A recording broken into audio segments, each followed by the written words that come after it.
This video shows the cabinet assembly of the ABB ACS480 general purpose drive. The design of the ACS480 drive is optimized for cabinet installation. The drive can be mounted side by side to save even more space, since free space is required only above and below the drives. Make sure air circulation is considered carefully.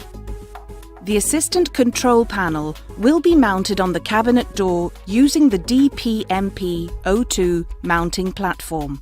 The control panel can also be mounted using screws.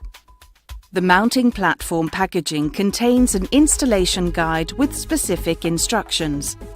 Next, we route the control cable through the locking nut and the mounting platform hole.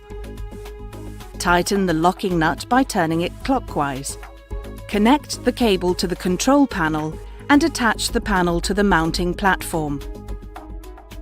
We use an RDUM01 blank panel to connect the drive to the assistant control panel. An RJ45 control cable is connected to the blank panel and the panel is mounted on the drive.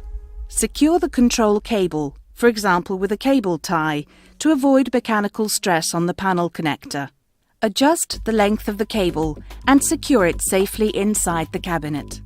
Leave some loose cable for opening the cabinet door or removing the control panel. After securing the control cable, close the cabinet door.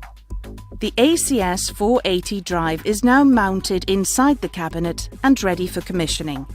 Control panel door mounting enables easy operation since there is no need to open the cabinet. Thank you for watching.